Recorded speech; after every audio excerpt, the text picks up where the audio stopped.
রহমতুল্লাহ নবম দশম শ্রেণীর শিক্ষার্থীরা গণিতের গুরুত্বপূর্ণ আরেকটি ক্লাসে সবাইকে স্বাগত জানাচ্ছি। ত্রিকোণমিতির আজকে আমি চতুর্থবার অর্থাৎ পার্ট 4 কথা বলবো। আজকে আমরা তিনটি গুরুত্বপূর্ণ সমস্যা এবং তাদের সমাধান নিয়ে কথা বলবো। প্রথম প্রশ্নটি হচ্ছে, রম্বসের দুটি কর্ণের মান 4 সেন্টিমিটার ও 8 সেন্টিমিটার হলে রম্বসের ক্ষেত্রফল কত? রম্বসের ক্ষেত্রফল নির্ণয়ের জন্য অবশ্যই রম্বসের ক্ষেত্রফল নির্ণয় সূত্রটি তোমাদের জানতে হবে। সেটি হচ্ছে হাফ ইন্টু কর্ণদ্বয়ের গুণফল। তো আমরা সেখান থেকে হাফ ইন্টু কর্ণদ্বয়ের গুণফল, কর্ণদ্বয়ের মান আমাদের এখানে দেওয়া আছে 4 এবং 8 সেন্টিমিটার। তো 4 এবং 8 সেন্টিমিটার আমরা সেখানে বসাবো।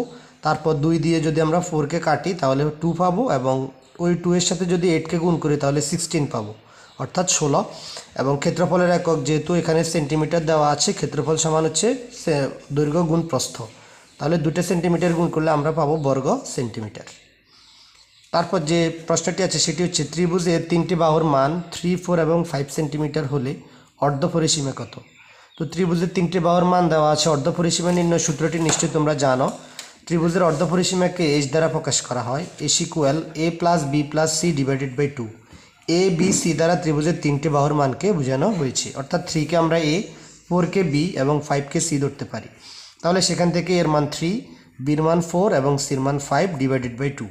তারপর আমরা তিনটিকে যোগ করে 2 দ্বারা ভাগ করলে পাবো সেটি হচ্ছে 6 সেন্টিমিটার। আশা করি এটিও বুঝতে পেরেছ। এরপর আমরা যে প্রশ্নটি নিয়ে কথা বলবো সেটি হচ্ছে ট্রাপিজিয়াম নিয়ে। ট্রাপিজিয়ামের দুটি বাহুর মান 6 ও 8 সেন্টিমিটার এবং এদের মধ্যবর্তী লম্ব দূরত্ব 3 সেন্টিমিটার হলে ক্ষেত্রফল কত? তো ট্রাপিজিয়ামের ক্ষেত্রফল নির্ণয় সূত্রটি নিশ্চয়ই তোমরা জানো। সেটি হচ্ছে হাফ ইন্টু ট্রাপিজিয়ামের বাহুদ্বয়ের যোগফল ইন্টু ট্রাপিজিয়ামের যে মধ্যবর্তী লম্ব দূরত্ব আছে তাদের গুণফল। আমরা সেখান থেকে পাই হাফ ইন্টু ট্রাপিজিয়ামের দুটি বাহুর মান আছে 6 এবং 8, যেহেতু তাদের যোগফল আমরা সেটাকে প্রথম ব্র্যাকেটে রেখে 6 প্লাস 8 লিখলাম, ইন্টু তাদের হচ্ছে লম্ব দূরত্ব, লম্ব দূরত্বের মান 3 সেন্টিমিটার, সেটিও দেওয়া আছে। সেখান থেকে আমরা হাফ লিখলাম। 6 এবং 8 যদি আমরা যোগ করি তাহলে আমরা পাবো 14, সেখানে 3 আছে।